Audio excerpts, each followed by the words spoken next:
Yeah, we're here at the Cotton Factory. Willie and I rent studios in SureSpace 2.0 upstairs on the 3rd floor.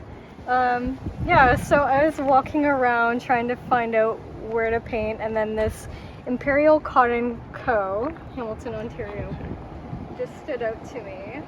Yeah, so I do have bigger panels with me, but I think going small might be best. I find I like to just hone in on a bit more detail, so a smaller little canvas board will allow that to happen in a shorter span of time. Well, good morning. I'm here at the Cotton Factory this morning, and I'm going to paint this view. I really like the way that the green and the old bricks and the sign looks. It's very nostalgic, and I'm going to try and capture that down there. I'm over here. I kind of like this this dramatic perspective of this part of the building with the windows. The thing that caught my attention is clearly the windows, but the metal has a coolness to it, and the bricks has a warmth. I guess like the cool shadows and the warm sunlight hitting it. Catch this spot behind me, and I'm going to get some of these windows that are on an angle. So let's get to it.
what she liked best.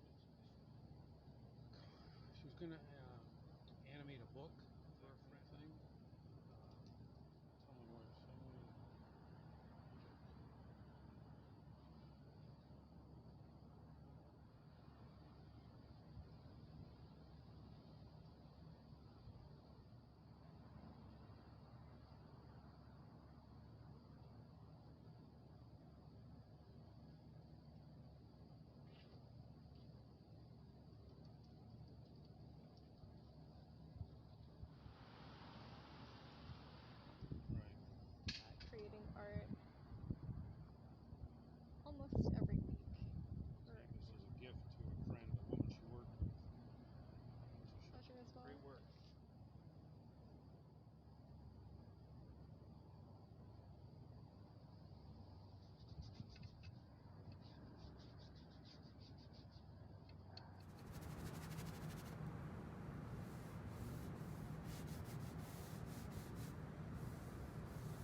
Okay, so my scene was right here. It looks like it was an old sign over top of the bricks at one time, and I wanted to get that.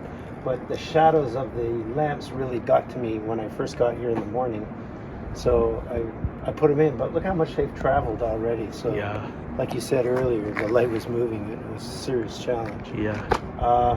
And of course, with artistic license, I got some color into my flowers. Cool. For me, I do landscapes most of the time, but doing a picture with many angles in it and different perspectives was a big challenge. Yeah. But I mean, painting with you, it's encouraging me to do more, Cool. so it's always good. That's cool. I worked at a 16 by 20 size. And yeah, the challenge was painting the shadows in before they shifted. I don't know, I think we were painting for about an hour and a half to 2 hours. And I think it was this light here just kept shifting that way, and more light was being put on this surface here. So I just had to commit to where I had my shadows and then just put it down, because I would have kept repainting the whole canvas over and over again. The other thing was the final touch was to add this fence here, and I wasn't sure if I was going to add that or not, but then, you know, I think it's always cool when you do a painting and you're bold enough to just make a stroke right across it, and I think that was an opportunity with the fence. It's kind of cool. I really like it. I like that the fence is simplistic enough that you can read that it's a fence, but it doesn't block the picture behind it. And it's such a cool scene here down at the cotton factory. And yeah, beautiful job, Michael. Thank you. Okay, this is my painting. It's pretty mini. I was pretty indecisive. I kept bouncing from portrait to landscape, back to portrait, and so yeah, I feel like I did waste a lot of time, but it did really help me determine that I wanted to get that pool of light that was going in. Yeah, I did find it quite challenging to have the fence stand forward and have everything recede, but I think in the end it did work out, just adding those subtle little highlights and details. And yeah, likewise, the light was moving rapidly, so my painting itself was just fully in the sun by the end, and just the light did move, so just trying to grab that as well. This building has so much character, and yeah, it's nice to grab some of it. That's wonderful. Yeah, you definitely caught the lighting and the shadows. Yeah, like thank really, you. really wonderful. Yeah, yeah. And what was the size of that? Is it like 8 by 10? Oh yeah. Or I think so. Okay. Yeah, okay. 8 by 10. No, it's great. Yeah, I think it's actually really ideal to work at that size when the lighting is changing so drastically. Yeah. If you had anything bigger, it would be, you know, Yeah. you'd be repainting all that. So it's a wonderful, great size. Yeah, I used to go bigger with the canvas boards, and especially studio paintings, I used to do them pretty massive, and just learning that just to go smaller, go into more detail, it's nice to stay loose with it, but I do find I'm kind of being drawn more towards adding a bit more detail, and I find with the larger canvas boards now, I get lost, or I just kind of neglect the rest. It does add that kind of mood to it of everything loose and then just more refined in areas, but I did want to have it a bit more refined. In this, it's not actually refined, but Oh, it's great. It's really good. yeah, I feel like I was able to just kind of grab a bit more details. There's a butterfly. It's pretty distracting. Okay. Yeah.